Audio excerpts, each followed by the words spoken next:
2019 on the bulletin board outside of City Hall.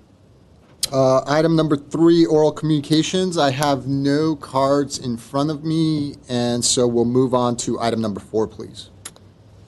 It's the approval of the minutes of the Audit Committee meeting held on July 22nd, 2019.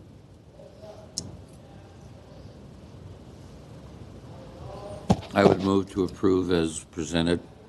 I second. We have a motion and a second. Roll call, please. Ed Khachadurian. Yes. Alex Parajon. Yes. Tom O'Shaughnessy. Affirmative.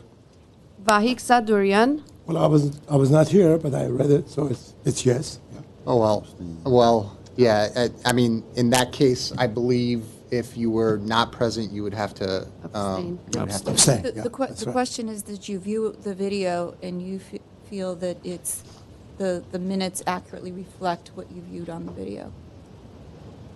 It's okay for me. Okay, so one abstention. Okay. And Chair Zare Amirian. Yes. Okay. Moving on to the next item, please. It's action item, discussion regarding potential modification to the Audit Committee regular meeting schedule. Resolution modifying the Audit Committee regular meeting schedule. So one of the things that are in my purview as the chair of the audit committee is to propose discussions regarding the meeting time. And while, Monday mornings, bright and early at 8 a.m., it, works great for me.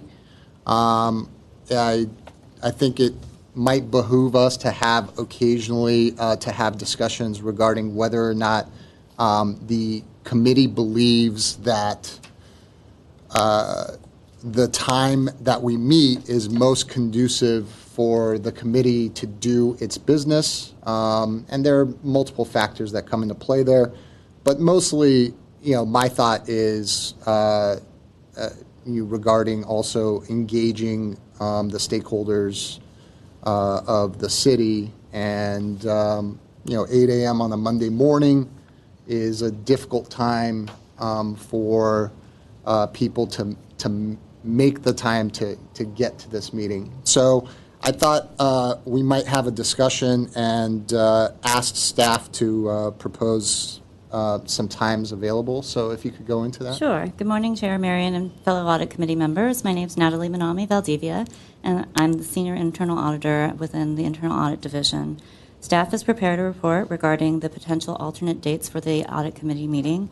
And as our Chair has mentioned, we took into consideration 6 factors in determining what dates were available, and those included the City Hall schedule, the city management attendance, as the Assistant City Manager is required to attend all Audit Committee meetings, other boards and commissions that are currently scheduled, the meeting time length requiring a block of 3 hours, the meeting room logistics and GTV6 staff availability as our Audit Committee meeting is televised, and then also the report time, the report preparation time that it takes us to follow up with each of the departments on our quarterly status updates and to prepare a summary of the work that we've done for the quarter.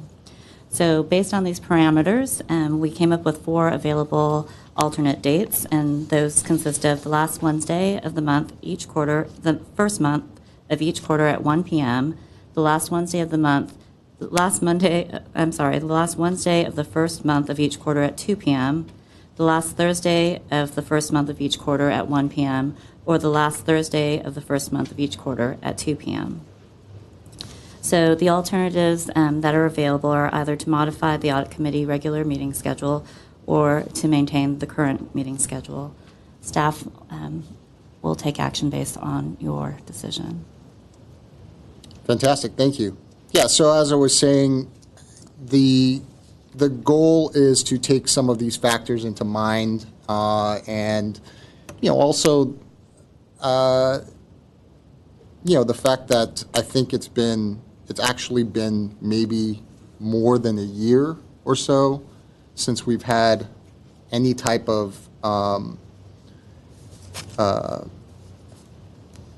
community engagement at the meeting. I mean, not that I think that that's necessarily the primary factor that should be considered, but I think it is certainly one of the factors that should be considered. So I'll open it up to discussion. I mean, we have two options, basically. Change the time to one of those four times or keep the time as it is, right? Correct. Fantastic. I would like to ask couple questions.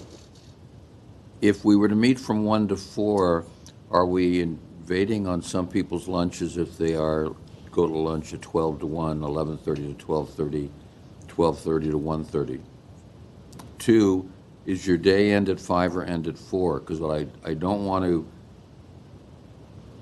cause a rupture on people's days of lunch and when they leave to go home or anything else or childcare.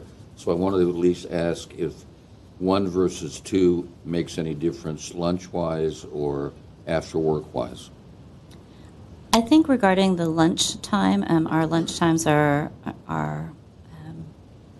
flexible. So if we need to come in a half hour early to set up the meeting room, then we'll most likely take lunch a half hour early.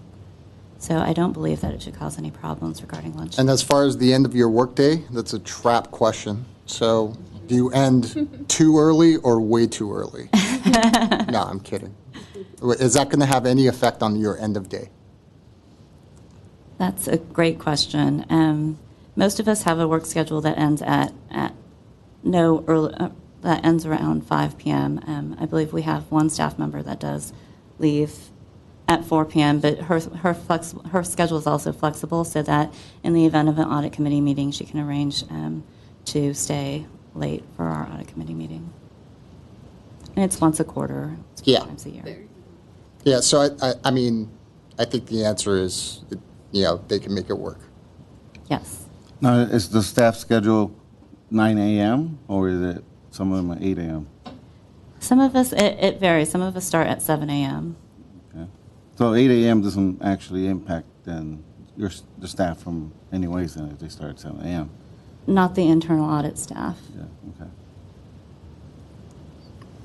Just so we can get into an interesting discussion, I move that we change the meeting date to option 4, Thursday, 2 p.m. Okay. We have a motion.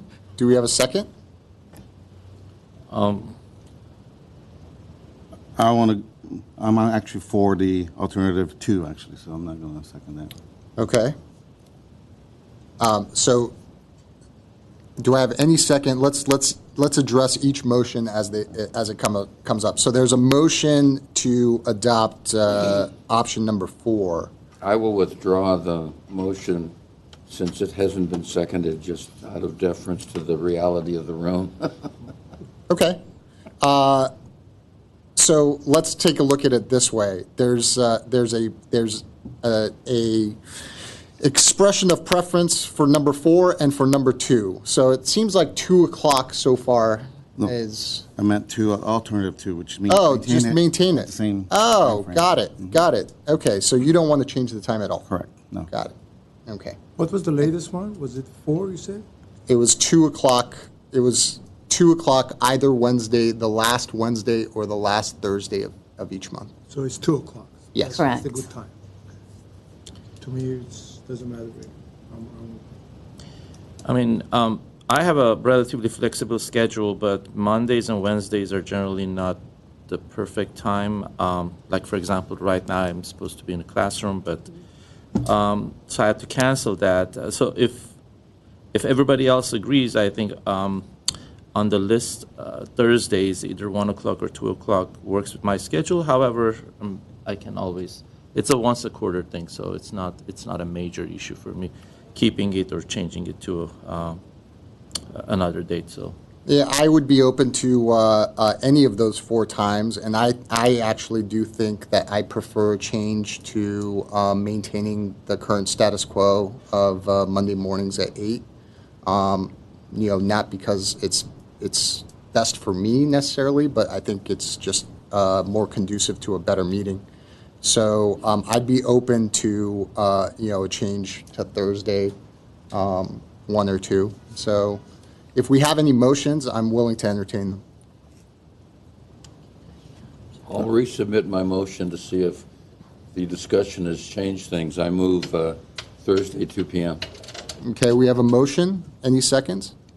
I second it. I have a second. Roll call, please. Audit Committee Member Ed Khachadurian, Yes. Alex Parajon, No. Tom O'Shaughnessy, Affirmative.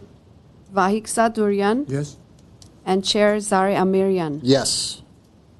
Mr. Chair, if may I? Yes, of course. For the, since you've now approved to have your meetings on Thursday at 2 o'clock, for the January meeting, finance staff, including myself, will be at a conference in Anaheim that week. That is usually the meeting that we bring to you the financial report with the external auditors.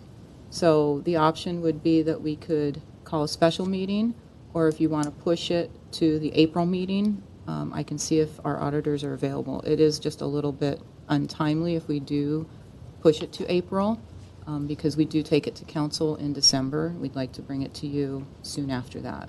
Okay, so the concern is that we would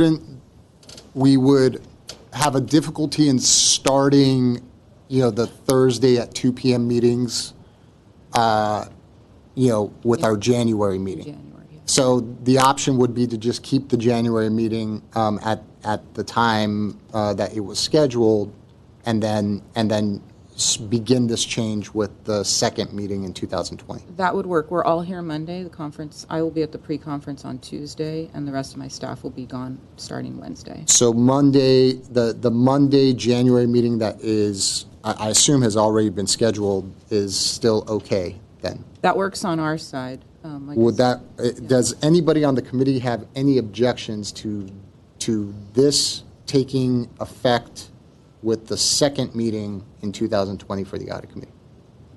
That's okay to me, no. I don't have an objection per se, but I would prefer if we moved it to Thursday or any other day for that matter. That first meeting? Okay. Like I said, What's it's not an what's the current date? What's the current date that's scheduled? There's a calendar on the next page. Is it the last? 20th. Looks like the 23rd of January. 20th. So it's currently scheduled on the 20th, and would I believe that it's currently the fourth Monday of the first month, so it should be January 27th. But the switch makes it to the 23rd of January. No, it makes it the 30th. 'cause It's the last. The last. The last, not the It's 4th. the Correct. last. I January. actually think it would make more sense to just go to the Thursday, but allow that we can have a special meeting. I'd rather we rearrange the Monday, the January meeting, because of the obvious needs of the department. What about the Thursday before? What about the January 23rd? So instead of delaying the change, we make the change, but have a special meeting in January the week prior. That works for my staff, and we'll check with our auditors. I'm sure they can have some staff available. Does anybody have an objection to that specific change in light of the committee changing the time to the last Thursday quarterly? I think that the only problem might be that we might not be able to get our audit reports done on time, because currently it would be on our audit committee would be on the 27th, and so we would get our reports out by the 22nd. So by pushing the meeting date to the 24th, I'm not sure that we would have time to, the 23rd, I'm not sure that we would have enough time to complete all of our quarterly status updates. Let's just go with Monday, 8 a.m. for the January meeting. There's only one person here that can't make it, but everyone else here, I think, still could make it, right? Yeah, it seems, given the specific scheduling issues that are currently being expressed by staff, that might be the best option, is to keep the meeting, that first meeting of 2020 on the date that it was originally scheduled, which would be Monday, the 27th, at 8 a.m. And then beginning with the second meeting for 2020, we would shift those meetings as we voted upon to Thursday at 2 p.m. Is there? I move to, Okay, go for it. yeah. Do we need a actually don't- motion for that? No, we don't need a motion because Okay. the new date was adopted. Rather than go through the process of amending that motion or rescinding it, we'll just call that a special meeting. Okay, sounds good. So, just so that we put a bow on this, I appreciate all of the input, and so for the January 2020 meeting, we'll call a special meeting. So the time would technically be changed to the 30th, which is the last Thursday of January at 2 p.m. But I will call for a special meeting on the 27th at 8 a.m. on January.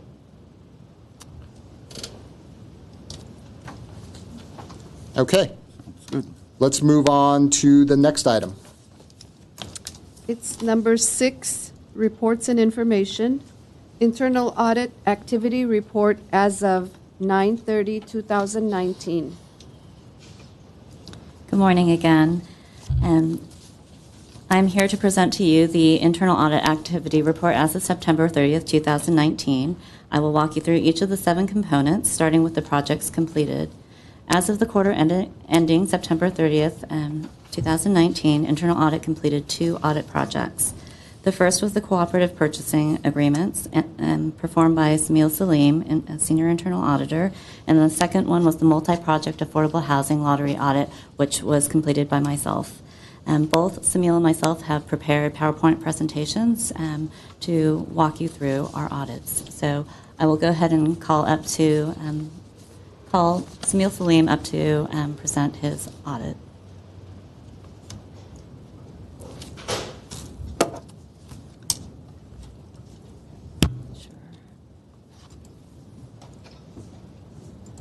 Good morning, Mr. Audit Chair and Audit Committee members. My name is Samil Salim, and today I'm going to be going over the findings of my cooperative purchasing agreements audit. First, I thought it would be a good idea just to get into a little background on what are cooperative purchasing agreements generally. So essentially, just think of cooperative purchasing agreements as a contract between a vendor and an agency to buy goods and services. So just like any other contract any other purchasing department has, it's just an executed contract between a vendor and agency. The difference between this contract and most other contracts is that these contracts contain a piggyback clause, so that people outside of that A and B relationship can piggyback and join in directly with the vendor and bypass the whole bid process that underwent to actually come up with that originating contract. So in exchange for creating the contract, these lead agencies collect administrative fees for the time and expenses that it took to come up with the contract. They tend to be awarded using best value as a criteria. So they go through the same process. They go through and have a bid process and get the bid solicitations, and then they use a scorecard to come up with something called best value, that they score all the vendors who responded to the bid, and they award the vendors using this scorecard. And what they use ranges from agency to agency, so it's kind of subjective. That's a little different than what the city prefers to do. The city uses lowest cost as the main criteria, so that's just something to keep in mind. And the primary benefit is that these, because you don't have to go through all the legwork to create the contract, and you could just piggyback off an existing contract. It saves time because you bypass the bid process, and it also saves some administrative cost technically because you don't have to go through all that. And then it's a growing trend within the government sector. As of 2018, it's about 20% of all governmental spending, and it's increasing. So it's definitely a trend that the government sector is moving towards, it seems. But at the end of the day, it's just another tool in the tool shed for a procurement administrator to use to buy goods or services. So let's go through a little thought experiment, and I thought it might cement the idea of what we're talking about here. Let's say you're in the market for a simple bottle of water, right?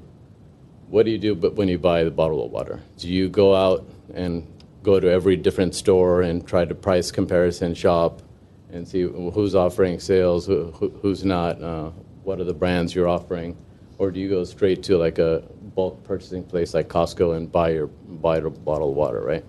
If you're like me, you're probably going to bypass the whole market research thing and go straight to Costco, right? You're only buying water. It's not a big deal. On the other hand, let's say you're in the market for a top-of-the-line 8K television set. In this case, would you go to Costco? As it was a good price for the bottle of water, so is it going to be a good price for TV as well? Or are you going to do some due diligence first in the marketplace before selecting where to buy your TV? In this case, I wouldn't go straight away to Costco. I would do some market research because the cost is so high prior to buying my TV. It could end up that Costco is a good deal, but I want to do some research first before determining that. Did you find the place where they sell the best QLED 8K TV? No? Yeah. Let me know if you got that.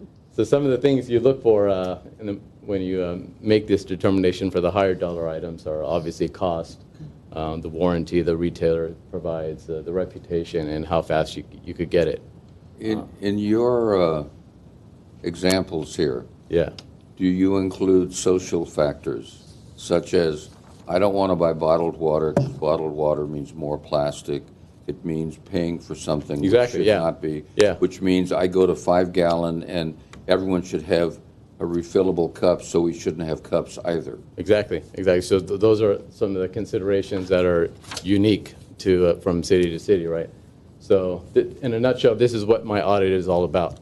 If you're buying a bottle of water, for example, you could probably bypass our bid process and go straight to a cooperative purchasing agreement because the cost is low and the risks are relatively low. So just bypass all the hassle and go straight to a cooperative purchasing agreement. On the other hand, if you're buying something that's $1 million or a TV, something expensive, you want to do some market research prior to determining the best route to go to. I mean, it's pretty simple, it's straightforward.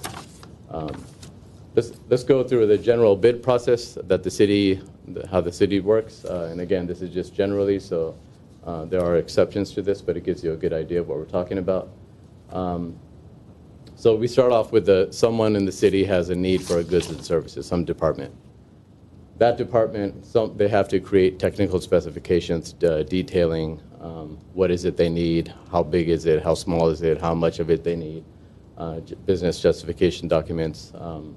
So they have to come up with, document what is it that they need. And this is actually can be a time-consuming process because obviously we're not talking about water, but let's say you're talking about a $1 million IT procurement. It could get fairly detailed, the technical specifications of what you need.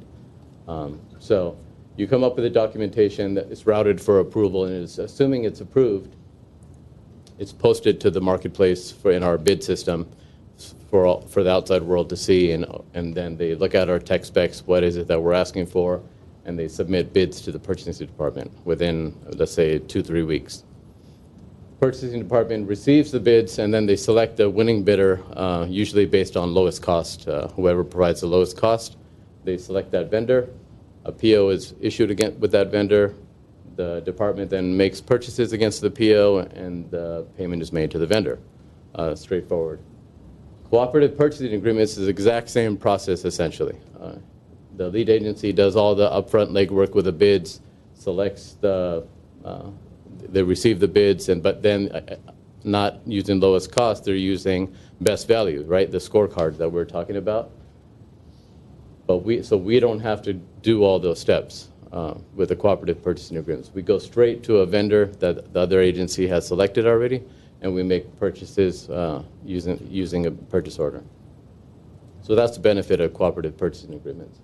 When you say best value, Yeah. and it doesn't have to be lowest price, that Right. would mean that if we recommend that the city council agrees and the departments agree, we could say that best value could include, is it a local business within Glendale? Right. One.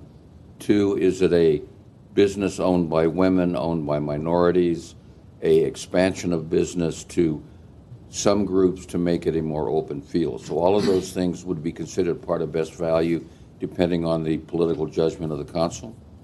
No. So we're talking about cooperative purchasing agreements, which are contracts made by not us, by other cities, right? And so these agreements tend to be used for national audiences. So local vendors most likely will be 100% excluded from participating, because that's one of the requirements to be a vendor that's responding, is that can you respond to all the people across the country, to provide goods and services. So if we were doing our own, when we do our own bids, we could take into account local vendors. But these type of agreements, they're made for a national audience. So local vendors most likely would not be the ones responding. Unless you're on the lead end and you can pick a local vendor, and you can end up giving the local vendor a market share that would be the western states, or here in Baltimore and Chicago and Yeah, New Orleans. if they do that. But most of them that I've seen being able to serve a national market was a prerequisite to responding to their bid. But that's a good question. One And you know what? Let's this is my fault. I will take accountability for this. Let's wait for Mr. Salim to finish his presentation, and then any questions that you have, go ahead and write them down, and everybody will get a chance to ask all of the questions that they want. I promise. Yeah, no problem. So some of the risks, so the benefits were faster procurement time because someone else has already created the contract, right? So some of the risk involved is regarding what we were just talking about, this best value versus lowest cost. So that if you buy goods and services from a cooperative agreement, chances are you're not getting the lowest cost item, because they use a scorecard, and price is one of the many factors they score based upon. And one contract for one of the largest cooperative agreements in the country I looked at, price accounted for 20% of the overall score. Whereas in our case, price is the main factor that we use. So cost is definitely one risk. The other is the collection of administrative fees. Obviously, these agencies are doing a lot of work to create the contract, so it's reasonable that fees are collected. But it does also raise to question, why are you creating the contract? Is it to satisfy your own need to buy a good and service, or is it to create a contract to generate revenue that other agencies are going to piggyback? So it's just something to consider of the motivation behind why these contracts are being created.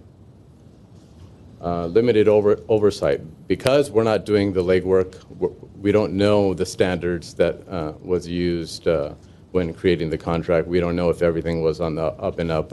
Documentation is out there, but reviewing those documents after the fact is very hard to. I looked at a lot of the scorecards. It was hard for me to determine, is this reasonable? Is it not? You're just tying paperwork to paperwork. It's since you're not doing it, you got to take everything with a little bit of a grain of salt. And then lastly, what we were discussing is the national presence requirement. Our purchasing policy states, all things being equal, preference should be given to local vendors. These contracts will most certainly exclude local vendors, because they just can't serve a national market. So those are some of the main risks I identified. So that's generally the overview of the cooperative purchasing agreements, and now we'll get into the specifics of my audit. The objective was to determine if adequate controls exist for cooperative purchasing agreements, and the scope covered January 2018 to June 2019. One thing I just wanted to clarify is that I did do some detailed test work for transactions, but that was not the purpose of my audit. This is more high level, what is the process and controls over the cooperative purchasing agreements, not how did we pay this invoice or that invoice. That's more accounts payable type review. So just keep that in mind. Our audit process, we reviewed applicable policies and procedures, conducted interviews and walkthroughs. We interviewed the purchasing administrator from a neighboring city, see what they did. Reviewed a lot of best practice documentations. We also reviewed our bid system to get an idea of, okay, how long are our bids taking within the city, things of that nature, and performed detailed test work on a sample basis. And again, that's just to get an idea of what documentations is out there. It's not an invoice review.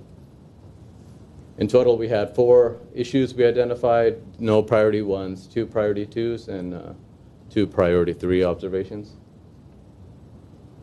And our recommendations are straightforward. First and foremost, like I mentioned, the cooperative purchasing agreements are a growing trend, and so our policies and procedures need to be updated to reflect them. Right now, they don't talk about cooperative purchasing agreements, so we should update our policies and procedures to give some guidance on how to use them and what's out there.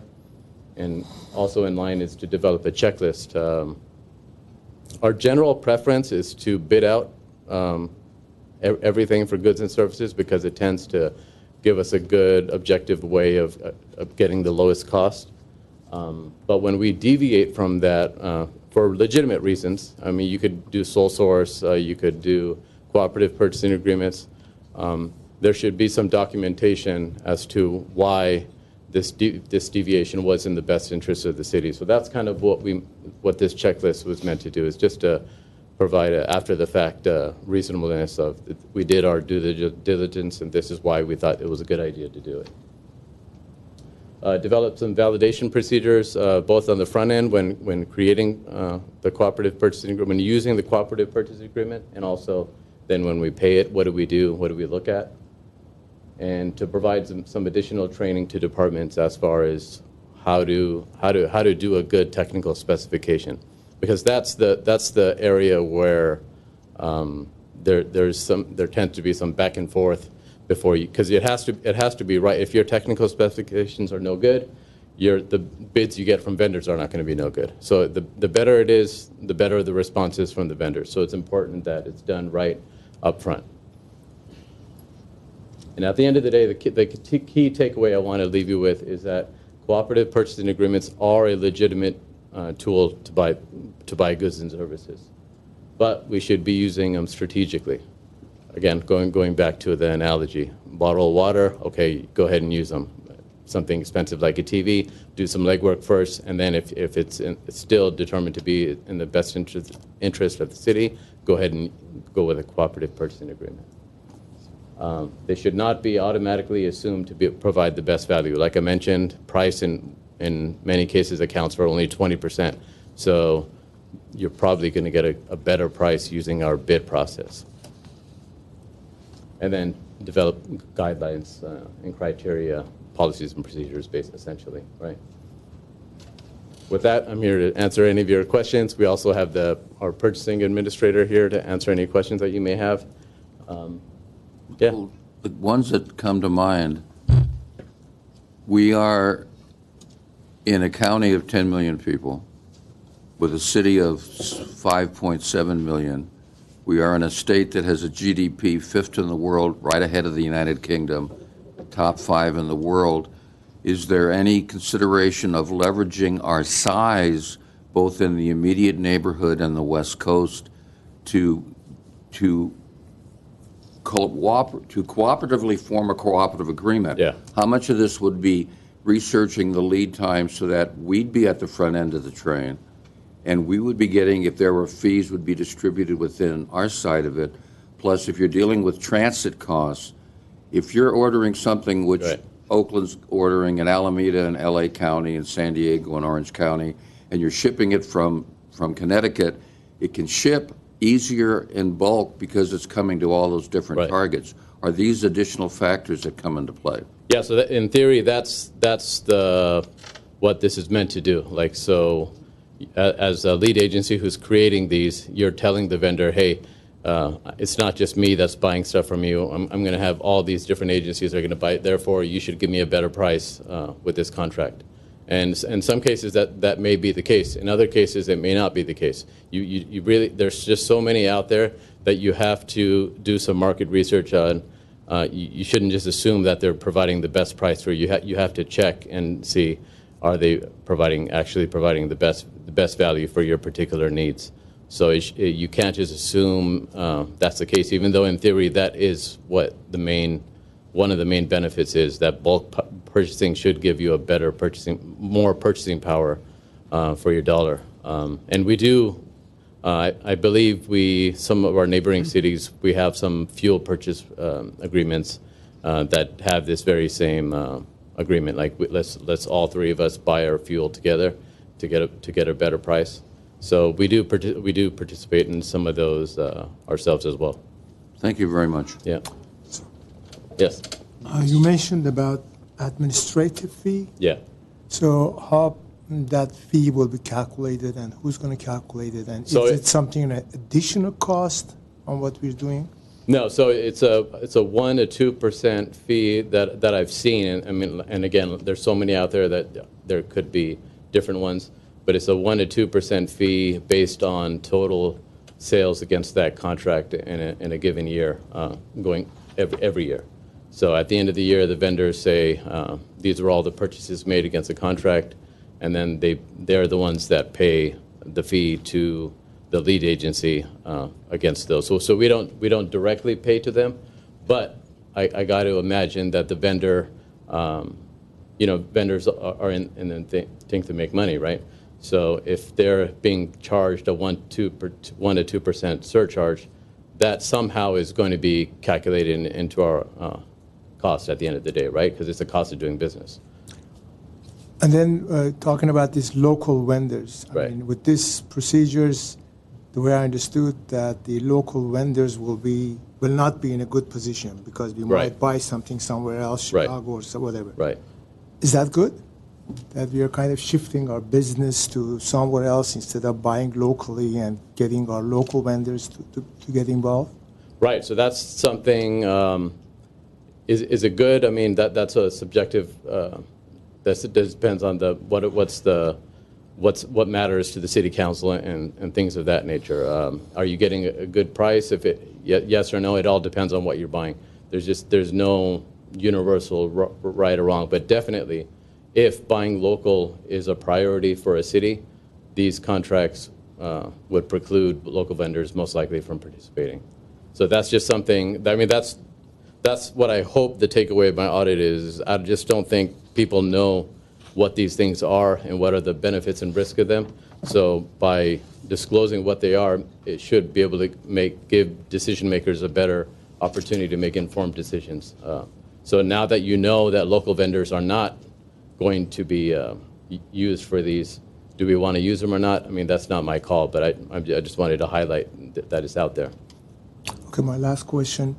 You said that this way of doing business, it's about 20% that people are getting involved. Seems so, yeah. So the other 80% is they're doing it just in an old-fashioned way? Your traditional bid process. Are they against this 20%? No, it seems like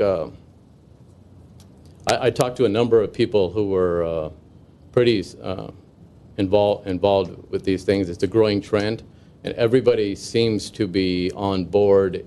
And the whole, my opinion appears to be people are moving towards these more and more. Why? Because, I mean, it's human nature. People want to go with a path of least resistance, right? And so if someone else has already done the legwork, you don't have to do the technical specifications. I mean, you're gonna use them. Not that you're doing anything wrong. It's just that it's just easier to use, and people don't know I mean, I had to dig into the contracts, and some of them are hundreds of pages to try to filter out these just main basic ideas. I just think people think that it's just as good as a tool as any other, and that may not be the case. In your checklist, question. In your checklist, do you happen to have something about conflict of interest areas? Yeah, so that's for sure something that we have generally in our purchasing policy. So it wouldn't be unique to cooperative purchasing agreements, but as to any purchasing arrangement. And we don't have a checklist yet. It's something we need to work on. We need to develop. Yeah. Just a couple of points. I mean, on a philosophical level, I do not really like the idea of cooperative purchasing agreements, especially when it comes to, trying to concentrate the buying power now by joining, several cities or because that's simply what it does is that it diffuses accountability, basically. And it gives us situations like we see in the city of Los Angeles. We're building an apartment for previously homeless people, and it costs $700,000. So we have to really try to, in my opinion, stay clear as much as possible of doing these types of things. However, at the end of the day, I understand it comes down to a cost-benefit analysis. Exactly. On the one hand, you have the administrative fees, and on the other hand, you have the risk of paying higher price. The question that I had for you was, what is the current mode of operation when you go through one of these vendors that have the agreement with? Do they also provide pricing? So the pricing is that they tell you, okay, this is the price that I'm buying at, this is my surcharge, or they simply offer you a price and you go through with that. If that is the case, I mean, if they also offer the price and their surcharge, do they also give you some backup documentation as far as we source these? Okay. Yeah. No. So that's an excellent question. That's one of the main issues I had with a lot of the agreements I looked at, is that there were some that were some that the prices that they post are very straightforward, that you could look at them. It's publicly posted. So for those, I think those are very good candidates to go out, and because it's very easy to check. I want to buy this. What's the market price? What's the cooperative price? That's a good one to use. There are others that are very hard to determine what is the price that they're offering. Mm-hmm. So essentially, it's just there is no price. It's negotiated with the vendor. Those we should probably stay clear from in my opinion. And I know you mentioned this 20%. Is there a way for the RCD to try to cap it at a certain level at the end of the year, and then every year we try to stick? I mean, I know it would be difficult. Yeah. I know this is sort of an after-the-fact calculation, but it would be possible to create guidelines so that the city knows, regardless of anything, we are never going to go above 15%, 18%, whatever that number is going to be. Yeah, so just to clarify, so that 20%, that's just an industry number. I understand, not the yes. cities. And we don't, currently our purchasing system doesn't track how the goods and services were procured. So, for example, was this a cooperative purchase agreement? Was this sole source? Was this a bid? We don't have that breakdown, so we don't know exactly how much of purchasing we're making from cooperative purchasing agreements. But the important thing is that on the front end, when you make your purchase, as long as you're making that purchase in the right way, which we our purchasing folks are very diligent in how they make purchases. If we do it right on the front end, after it doesn't become that important as far as tracking. You could, if it turns out like half the purchases are made by cooperative purchasing agreements, but you do it right in the front end, you're probably getting a good price up front. So the cap, I mean, it doesn't really matter that much as long as you're doing the legwork right up front, I think. I don't know if that makes sense or not. Mr. Ashar? One last comment. When you talk about the path of least resistance, maybe it's because I did 14 years with Walt Disney and I work with government, so my experiences have been different. I'd rather be proactive, and the path of least resistance is being on the front end of this so that today we have a Glendale business. We meet with the county supervisors, we meet with the city of LA, we meet with Southern California Association of Governments, we meet with California League of Cities, we've got Silicon Valley, we've got the entertainment industry, and down the line we end up with a cooperative agreement that has a Glendale business tripling their size, our tax base going up, and we are the parent of one or two cooperative agreements. So I look at it as a method to expand our presence in other ways. Yeah, So it could be. I look at it as, why should I trust someone else's work when I come from, again, a state that, a county that has more people than 2/3 the membership of the United Nations? Right. I think we forget the amount of impact that we have because of where we are and who we are. Right. And I think we should use that to our advantage, given that it works within the needs of the city and meets with the agreement of the council. Yeah, it could be. So I'm much more proactive to use this to expand with to the good of the city. Yeah. I think the big issue here is that you have governments interacting with for-profit businesses, and anytime that there is that type of interaction, there are opportunities for cost savings, and then there are opportunities for kind of things to fall under the wayside. I mean, it seems like cooperative agreements, for sure, are easier. Yeah. The agreement's already been made, somebody else has done the work, Right. and, you have a nominally good price. But it's concerning to me that, one of the things that you said was that price was only about 20% of the consideration in some of the contracts that you Right. saw. Right. That's super concerning to me. It's also super concerning to me that there's a lack of transparency in how the contracts were negotiated in the first place, who benefited. Right. In a business, if I own the business, I have stewardship, I have ownership. That's my money. I'm going to negotiate the best contract that I'm able to negotiate with the leverage that I have, because at the end of the day, every single dollar matters. Right. Blood, sweat, and tears. Even if it ends up costing me more time and effort and heartache at front, there's a payoff for that. Right. And I'm concerned that these cooperative agreements and the way that you've laid them out are an opportunity for cities to go, hey, here's how it's going to positively affect our efficiency in terms of staff, evaluating these contracts and going out and bidding these contracts. And then on the back end, when price is taken out of the consideration, we end up over the course of several years not making that money back in terms of efficiency and time saved. So I think it's really important that there be strong guidelines set up in terms of how the city of Glendale participates in cooperative purchase agreements, and also, taking the forefront in these agreements. I mean, that's great. It's a fantastic sentiment. But, here's how real co-ops work. The biggest member gets the biggest say. I mean, that's the reality. So, for example, if I am in a co-op of 100 restaurants in Los Angeles, County, and I own 40 of them, well, you know what? The work that I'm doing gives me benefit, but I get the most benefit. Okay, and sometimes it's in my benefit to negotiate on my own as well in that Right. case.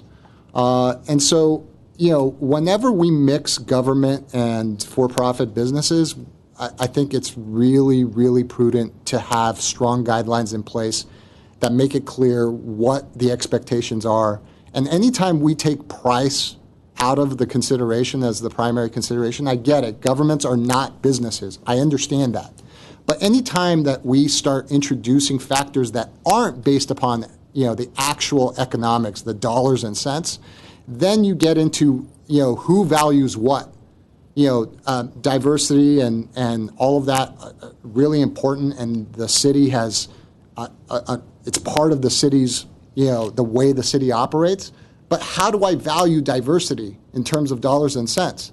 It'd be great to say I get those bottles of water, for 40 cents a unit, but another company, which is a diverse company, is selling them to me at 44 cents a unit, but I value that diversity at 5 cents a bottle.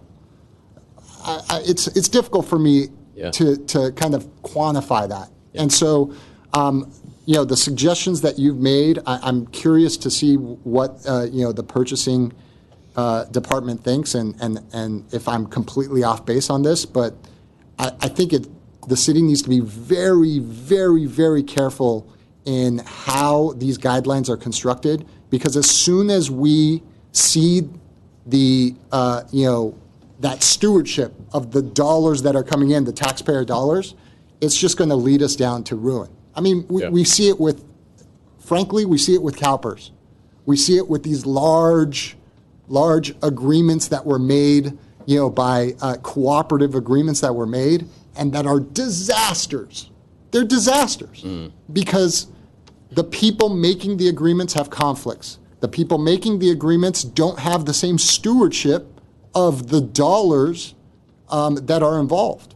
And when that happens, then we end up getting into deals that are terrible and end up costing the taxpayers tremendous amounts of money.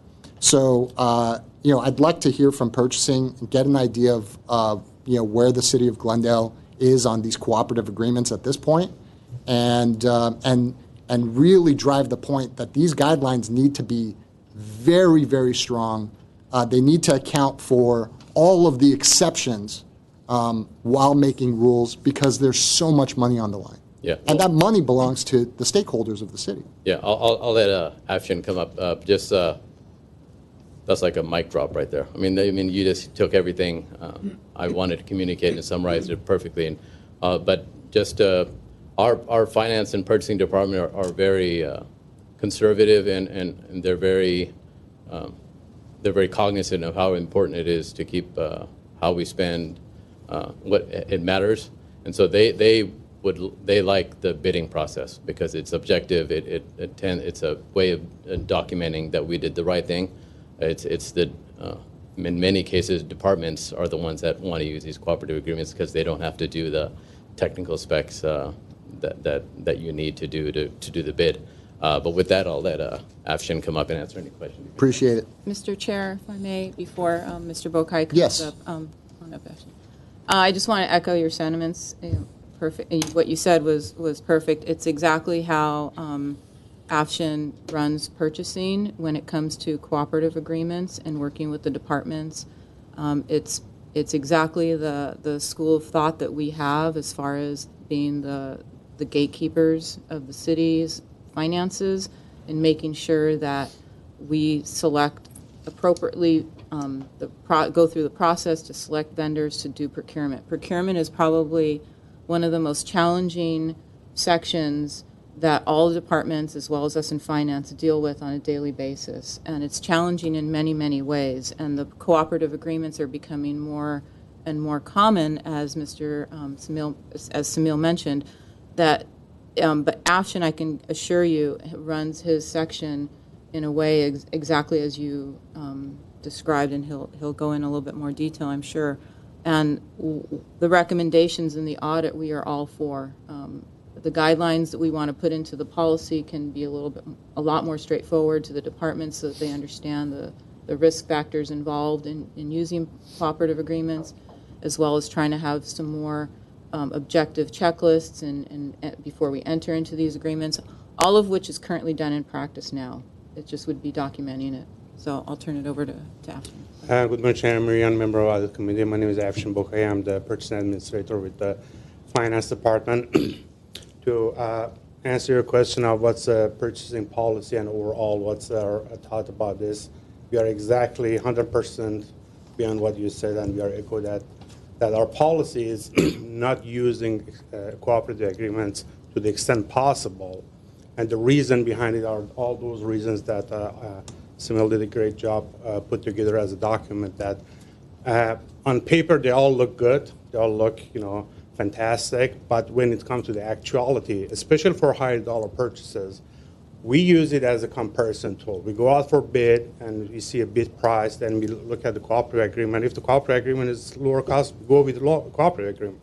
But I can tell you 9 out of 10, in my experience, in our experience, the past 10, 12 years, everything came back that we get a much better price than those cooperative agreements. So there are times and places that are those cooperative agreements can be used. Lower dollar, high frequency, example of bottled water, if we are buying $10,000 a year, doing cost benefit analysis is worth for the department to put together specification, my staff time, their staff time, go out for bid to save, a couple of bucks, no. But when it comes something a higher dollar, and that's one of the challenges that we have, these cooperative agreements used to be one or two. Now they're growing. There are a lot of organizations putting together these cooperative agreements, and as Smil said, there's some administrative fee that's being used for marketing purpose. So they're approaching departments, approaching end users, they convince them, this is the best product. If you guys buy it from us, these are, you don't need to go through the bid process, and of course, not going through that process of developing a specification and running to the risk of finding unknown vendor. Department likes to go through that process. And again, for lower dollar, high frequency, something that through cost benefit analysis is not worth time and effort of entire organization to go and trying to save a buck or two or small dollar. Yeah, definitely we will use it, and we support that. But there are many contracts out there that Simil tested himself. It's very hard to connect different things. What exactly we are buying, what exactly we're supposed to pay. If after the fact we want to go and audit those invoices, are we paying what's in the contract? What's in the contract at all? So for all of those, our policy it's not a written policy, it's just a practice policy that we are saying that no to do all of those contracts. But there are some good contracts out there with the large agencies that they use their large volume purchases, and we endorse those. We look at those. We look at the market price. Those are, if we find that those prices are overall it's in our benefit, we go with those purchases. Can I ask you a question? In these cooperative agreements, who's bringing that to the attention of the city that, for example, in the city of Glendale, who brings a cooperative agreement that's being used by Stockton and Bakersfield and whatever? Who brings that to the attention? There are several categories, and I can give you 3 hours of lecture on the whole cooperative agreement. Let's shrink it down to 3 minutes. So these are mainly, as I said, there are some in the cooperative agreements between that agency and vendor. There is something called administrative fee. That administrative fee between 1% to 3% is for marketing purpose. So what they are doing, they create flyers. They have salesmen. They have marketing people that go out and reach the end user and bypass kind of a purchasing department, go directly to the end user. If you buy this is the best product, and it might be very best product, but you don't need to go through a bid process. So that's how it's usually been done. But are we actively looking into those cooperative agreements? Yes, we also look into those, as I said, but as a secondary method of procurement, not as a primary. We go out for bid for the large ticket items. If we find that we get a better price on cooperative agreements, we use our own bid process. But if we find that, well, there's a cooperative agreement out there that's better than our bid price, end of the day, we want to get the best value for the city. And one of the things I think should happen is any and all interactions between the person who is bringing, this opportunity to the attention of the city need to be cataloged. They just need to be. I mean, as a business person and somebody who now has had 15 years of experience, in municipal in the city of Glendale, I know both sides. I know how that works. When Coke wants to get into a place, guess what? They spend money to do that, and they wine and dine you. They take you out, and it's like, hey, this is so easy.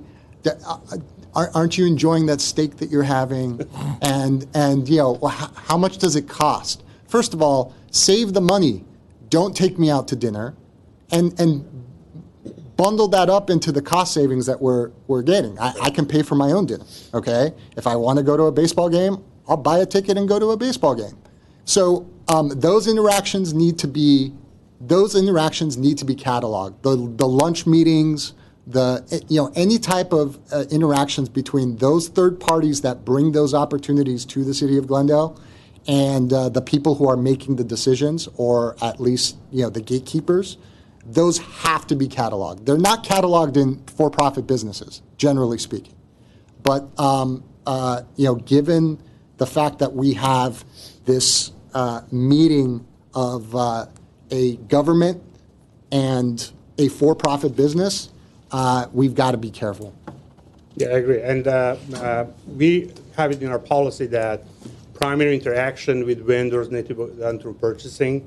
But again, with this day and age of emails and a lot of media, I mean, it's hard to control that. They find a way to get into the end users and convince them. And they are in the business of making money, and we understand that. But how that decision is being translated to bid process versus not bid process is something that, with the growing trend of these kind of contracts, I hope with this audit we can put some structure around it. And as my policy so far was, we need to go out for bid on our own. Cooperative agreement should be used for extremely low dollar, low risk, or something that definitely proven that we get the best price on our own. Mr. Shasi. Do we have natural alliances? For example, City of Burbank, City of Glendale share helicopters. When the Burbank copter's up, it covers both cities. When the Glendale helicopter's up, it covers both cities. We look at DWP, Glendale, Pasadena, Burbank. We all have our own independent power. Sure. So we tend to be in the Verdugo cities tend to have a similar structure outside of the city of Los Angeles.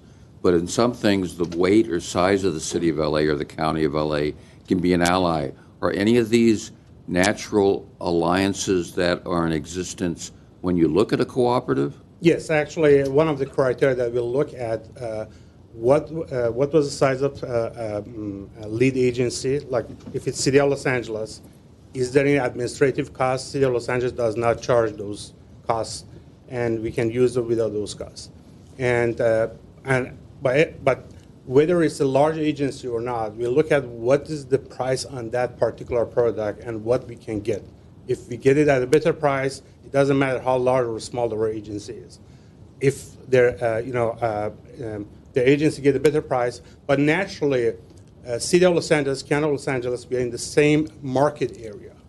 They are much larger and much more powerful purchasing tool for us. So it's better for us to use cooperative agreement that's based on the City of Los Angeles bid versus a city in Ohio, because all the market analysis shows that somebody's getting a bid from City of Los Angeles, possibly they're going to get the same bid from us. So those are the cases that we prefer to use those agencies like City of Los Angeles versus a city in Ohio or somewhere. Thank you. Mr. Khashoggi. Yes, thank you. I mean, I was going to ask how often are you reviewing these cooperative purchase agreements, but then it just occurred to me it's enough to give them once or twice. They already have built their system network. All of those smaller vendors that have to piggyback on it are already there. So they already have the advantage of like having a system in place. So most probably they're going to get the I think the contract. But again, I want to go back to something that I mentioned. I realize that there's a cost benefit at the end of the day. I would strongly recommend that you at least consider, to cap it at a certain level. I mean, those of us in the private sector are very, very, cognizant of the fact that any type of monopoly power given under any type of system is really bad. Worst case is the government, because every dollar that you as a government generate costs the rest of the community more than $1. As an economist, this is very, very important. We keep talking about this very often. Again, every single dollar that you have to pay already costs the rest of the community more than $1 to generate that. So it should be spent with utmost care for the cost of the items that you're purchasing. So that would be my recommendation. And that, as I mentioned earlier, that's overall our policy, that in the we cap it as, if it's a low dollar transaction, we let it go by capping. Right now, we have anything that's under $50,000 per year. Usually Okay. for that month, it depends. If it's a very, a unique purchase, something that requires a lot of cost benefit, when you look at cost benefit, it costs a lot of money to go and bid it out. Usually we do let those go. But anything above $50,000 so far, we made it that it's our policy. We bid it ourselves. It doesn't matter how cooperative agreements are good out there. And sometimes these cooperative agreements get into a situation that we invite people who has cooperative agreement to bid among themselves based on their own bid contract. So even with that, I agree that we hope that when we, as City of Glendale, I hope that one of the things that we can accomplish with our bidding is have a transparent, open, and fair process for everybody, not just unique because this company has a contract with City of city in Ohio. Therefore, we give a large, some of our business to that, and that's overall my policy is to put it out for bid to as much as possible, to the extent possible, make it fair and transparent to everybody, and invite all the businesses, small or large, to come and sharpen the pencil that at the end become a win-win for both vendors for us. Okay. Agreed. Thank you. Thank you. Thank you, Mr. Salim. Thank you. Thank you. Thank you very much. Moving on. All right, so now I'd like to present to you my multi-project affordable housing lottery audit. So I'd like to start off by asking each of you, for a show of hands, of anyone that has ever purchased a raffle ticket. All right, so now how many of you would expect that that raffle ticket you purchased would have the same odds of winning as anyone else that possesses a raffle ticket? All right, thank you. So finally, how many of you would be upset if you attend the lottery or the raffle drawing, and as the raffle drum spins, you notice that one ticket, your ticket, falls onto the floor, and as a result is not included within the lottery or the raffle, and you are no longer, or basically you have a 0 chance of winning your dream European vacation. All right, thank you. So in the case of the City of Glendale, we had 5 density bonus properties with a total of 31 affordable housing units available to be leased by applicants that met the criteria of the affordable housing lottery application process. And due to the number of housing projects with available units that were coming available within a short period of time, the city elected to combine the lottery application process to make it more efficient for both the developers and the city. So as you can imagine, similar to the example that I provided to you, each of those 18,000 plus applicants would expect that each of their lottery applications has the exact same chance as any other lottery application to be selected for the affordable housing unit. So that's to ensure that it was properly captured and fairly evaluated for eligibility, and that they would be notified of their the final disposition of their lottery application. So based solely on numbers, like I said, there were 31 units available and over 18,000 applications. The odds of winning an affordable housing unit would be approximately 1 in 500. So if proper controls are not in place, there's an increased risk that the applicants are incorrectly excluded from the lottery process and could potentially lead to unhappy applicants or grievances filed with the City of Glendale. So although this audit was not included within our fiscal year 2018-19 annual audit plan, the city's management was proactive in requesting an audit of the multi-project affordable housing lottery process. So now let me walk you through the general lottery application process. As I mentioned before, there were over 18,000 applications received either through the online portal or through mail applications received during the open enrollment period of October 30th through November 27th, 2018. And then of these 18,000 plus applications, there were 5,600 mailed applications that were required to be input by our Community Development Department staff. So once all of those applications were entered into the database, the department evaluated each of the applications to verify or to identify those that met the lottery criteria. And then due to the overwhelming response to the lottery application period, during the open application period, the applications that were included in the lottery were limited to those people that met the lottery criteria and for applicants that lived within the city of Glendale and worked within the city of Glendale or had a household member that was 62 years of age or older and or was disabled. Once basically, each of the applications was categorized into one of 5 final dispositions, and then each applicant was given a 2-week period to appeal their final decision. And now, coming up actually on Wednesday, the Community Development Department will hold the lottery drawing, and then they will select 300 lottery numbers to be put on a waiting list, and as the units become available, they will verify that each of the applications is properly supported with the appropriate supporting documentation prior to awarding them the affordable housing unit. So the objective of our audit, or the purpose of our audit, was to review the affordable housing lottery process to make sure that the applications were properly captured, evaluated, and the final dispositions were communicated to the applicants.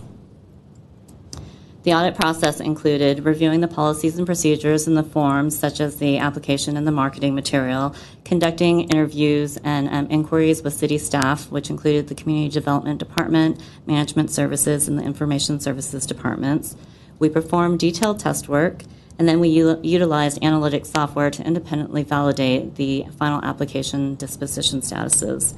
Finally, we verified the assignment of the final lottery numbers that were assigned to ensure that they were issued in a sequential, a numerically sequenced order.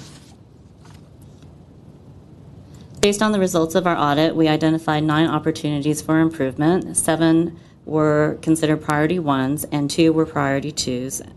And now I'll walk you through the recommendations.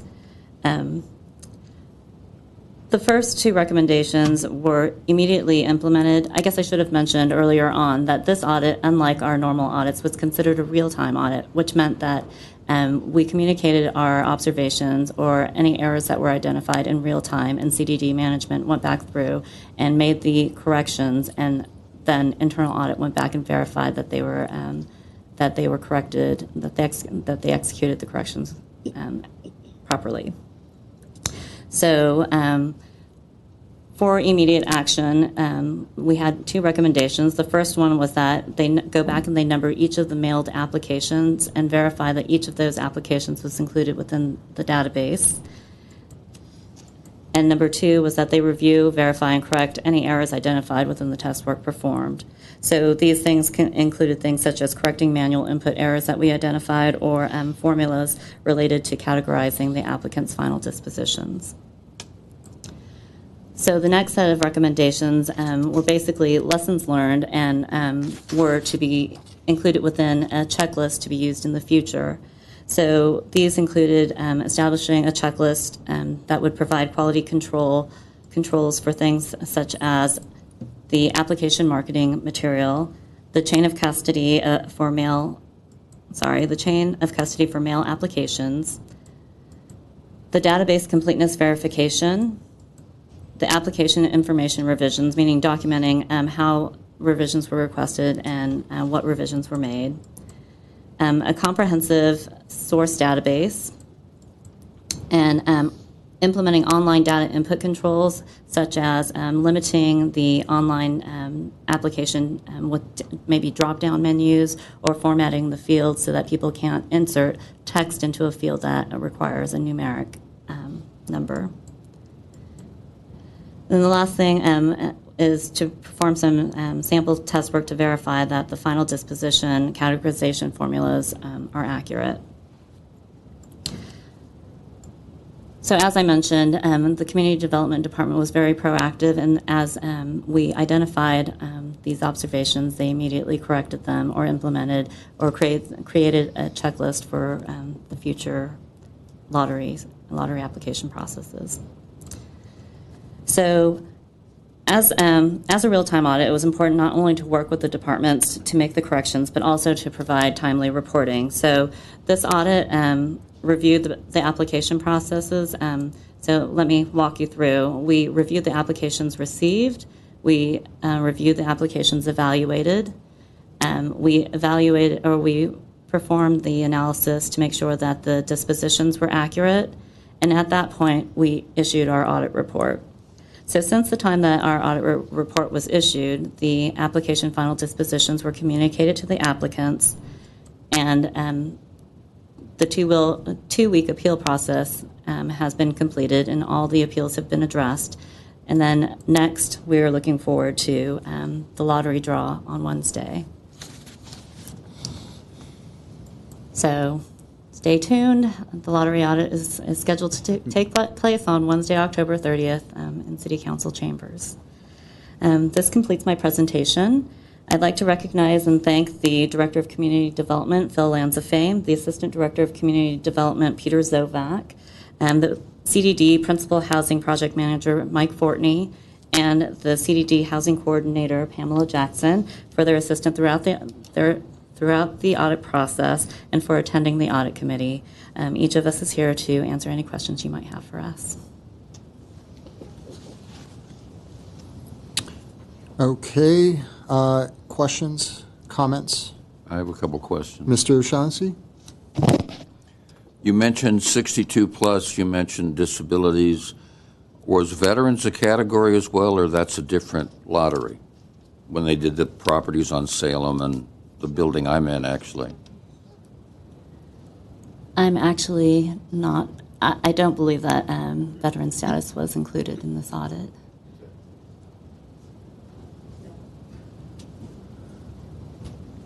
Philip Lansfame, Director of Community Development. Good morning. No, in this particular lottery, it was not. These are generally family units. We did have, I think, as you know, the Veterans Village project that was dedicated to veterans.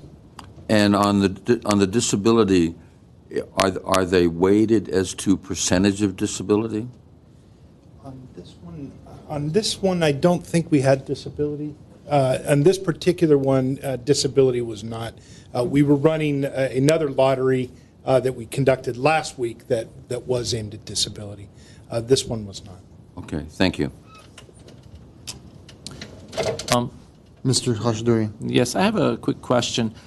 And I understand the reasons, but is it absolutely necessary, in your opinion, for people to also have the opportunity to send mailed applications? Isn't it probably easier to have everybody doing it online and have people go to community centers, nonprofit organizations that might be able to help? I think it just makes a more smooth process of data entry. Obviously will reduce costs of administration on your end. Yeah, very good question. And in fact, and I think the answer is yes. On the face of it, that is an easier, more efficient, more effective way to do it.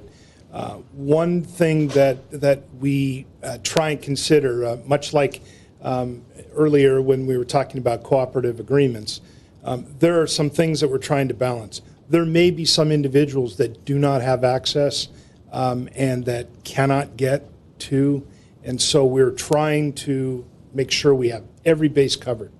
We do have a lottery coming up for, excuse me, for our subsidy program, where we are asking, these are all seniors, they are disabled, we're asking them to come here to a central facility where we'll have people help them.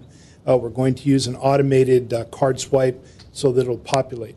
In certain circumstances, if somebody says, I can't get there, I have a disability, I can't get a ride, we will send out a mailed application. We're trying to move that way, but we need the community to come with us and make sure that we're hitting everybody. And I'm asking this question because I think it's a little bit unfair to people who are completing a paper application and they're hoping that their application will be correctly processed. I have seen examples in the past in my own family members, relatives, that they have submitted applications, then they receive a letter of disqualification. The income, somebody put like an extra zero on the income, or like something like that happens, and those are not always caught. And people do not really have a lot of like options to appeal that. Either they don't pay attention to the letter, or like, so that's the reason why I asked. And the other comment that it's more like a recommendation. In these types of processes, when we talk about fairness, it's customary to do what we call a post-analysis. Like you see after Wednesday, you have a number of winning applications, right?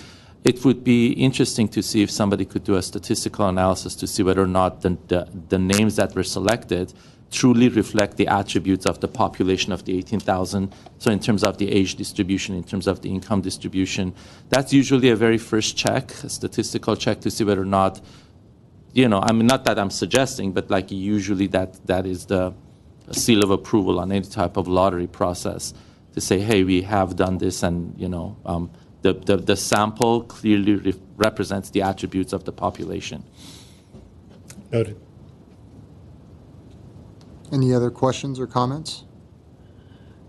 I had the pleasure of spending a couple of hours looking through, the data and the process that it went through, and I'll tell you, we saw, things like that right away, where we saw, somebody had entered, instead of a comma, they put decimal points. So instead of saying that they made $22,000 a year, it came out, the system interpreted it as $22. And so they were disqualified. And so I agree with you. I think the drop-down menus, limiting the options for formatting to be a disqualifying category is really important. How much did this cost the city? I'm sorry, I don't have that number. How many hours did audit spend on this particular audit? Ooh. We do track our hours. I can get back to you with that. Okay. Unfortunately, I don't have that information with me. Who paid for this? So for this affordable housing project lottery, because there was because it was consolidated rather than usually it's done by individual developer, there was a fee charged to each participant or each of the density bonus projects that was to cover the cost of administering the lottery. And what was that fee? I'm curious. I'm sorry. I'll ask Mike Fortney to come forward and address. Good morning, everyone. Mike morning. Fortney. I'm the principal product manager for the city of Glendale. So the lottery was for 5 different density bonus projects in the city. So what we did, we estimated the cost of doing the marketing and everything. I believe the number is about $40,000. And what we did, we allocated for this project that has 5 density bonus units. There was a total of 31. So 31 into 40,000, they gave you a per unit cost. So we would bill the product with 5 density bonus units, X amount, based on their 5 units. Another project that had 12 units, bill them for the 12 units. So that's how we calculated, and then we invoiced those 5 different companies. So, it goes without saying, in order to evaluate whether the fee that was charged, in this case to the developers per unit, in order to cover the administrative fee for running the lottery, we would need to know what it actually cost the city to run the lottery. And I would include, frankly, in this case, because it was a live audit and really the IPA was carrying a large load in terms of, making sure that this process was, 100% on the up and up, and everything was evaluated properly. I think those hours should be included in that calculus to some extent.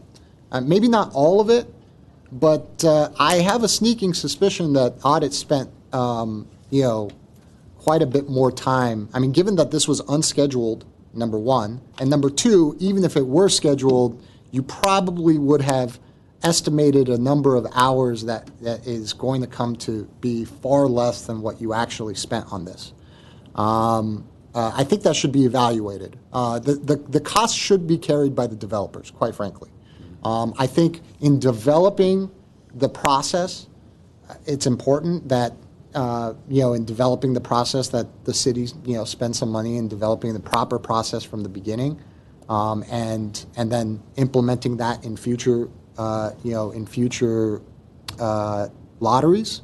But I would like to see what this ended up costing the city, because the process under which what I saw was a process that began just fraught with opportunities for people to be excluded for reasons other than actual disqualification based upon the requirements. And so I get it. It's part of any process is the application. There's almost a meta process in terms of how good you are at filling out applications and reading and following directions. I understand that, and we can only limit that, not eliminate it completely. But quite frankly, there should be a process that's tested, that reflects best practices, and that covers as close to 100% of the people applying as possible. And I feel like we're getting there. I just think that as the audit committee, we should have an idea of what this ended up costing the city versus what we charged the developers. We should not be eating these costs in these cases. It's incumbent upon them.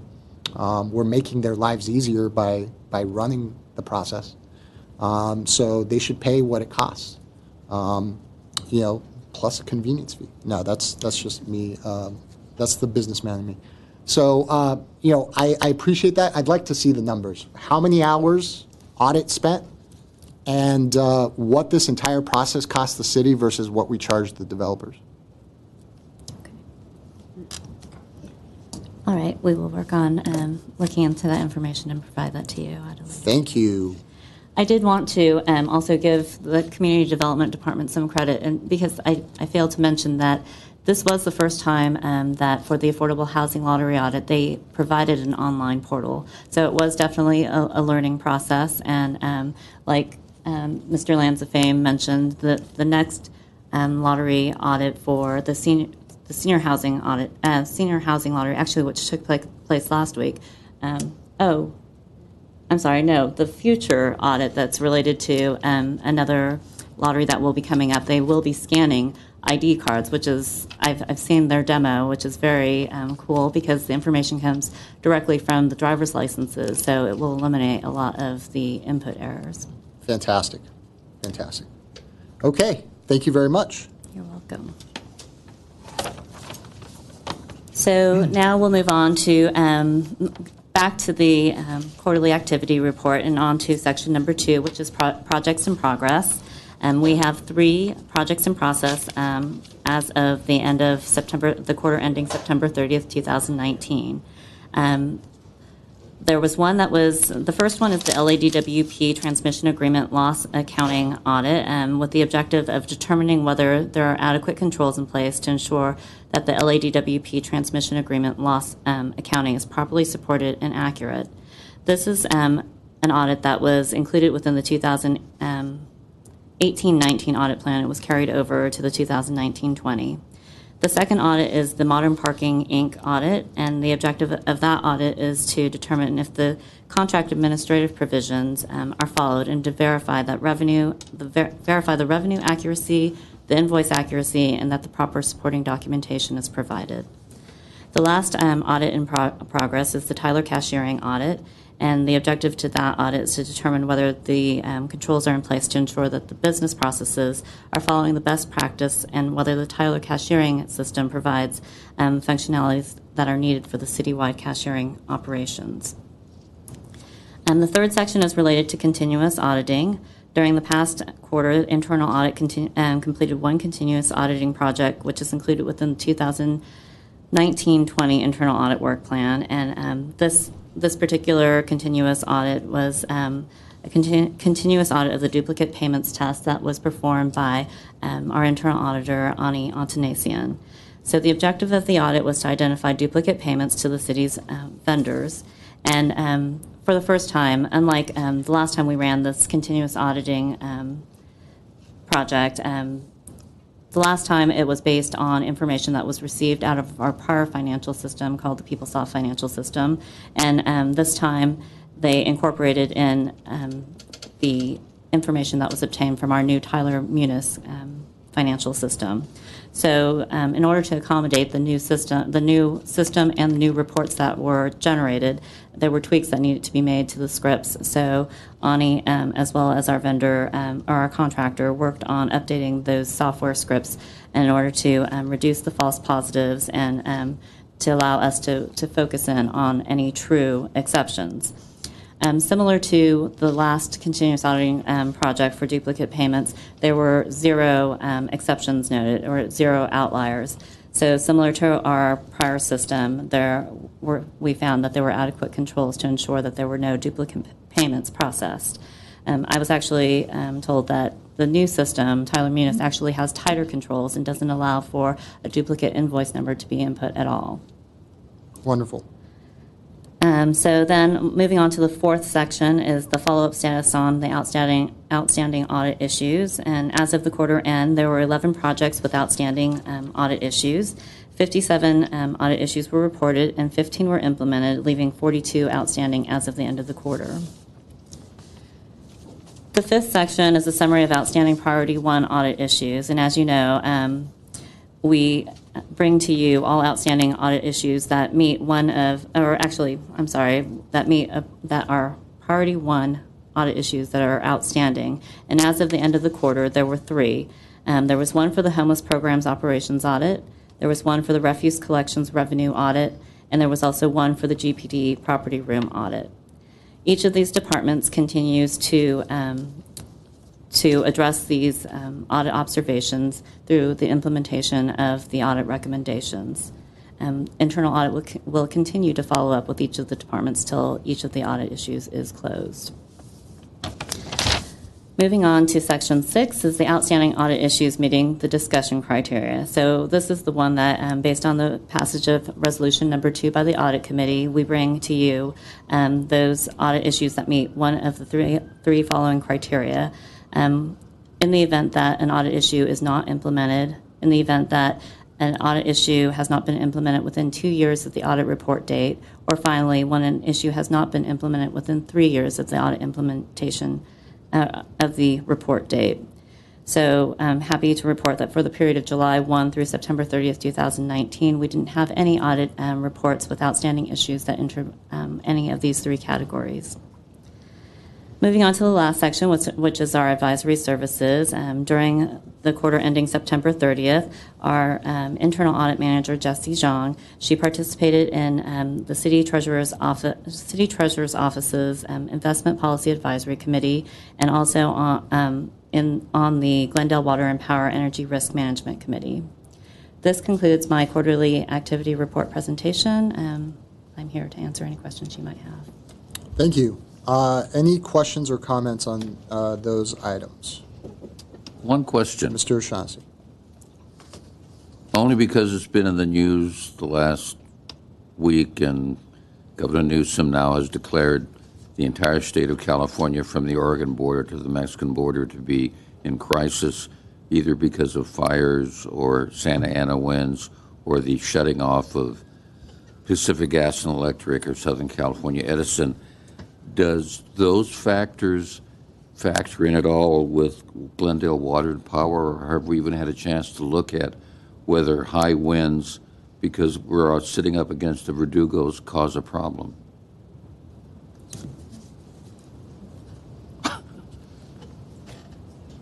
Good morning. Good morning. Mr. Chair, members of the committee. Our Water and Power Department, Glendale Water and Power Department, constantly monitoring. We're not in a Obviously, we're observing the high wind and low humidity conditions, and they're continuously monitoring, but there are no plans, if I understand your question correctly. At this point in time, there are no plans for temporary shut off our power lines. But we are in a state of constant monitoring because of the weather conditions. Do we also, one other question, do we also face a concern that if Edison shuts off this, and this, that because we're all on a grid, that there might be any secondary tripping that causes feed to be sucked out of Glendale that would cause a problem? It's my understanding that our grid is not directly connected to Edison's. Edison company serves a very small number of residences, households in our community up north, and they will obviously be directly affected, but there's no direct connection to their grid.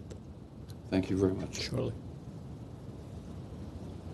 Any other questions to the items presented in this report? Okay, let's move on, please. Thank you. Number 7 is committee or staff comments.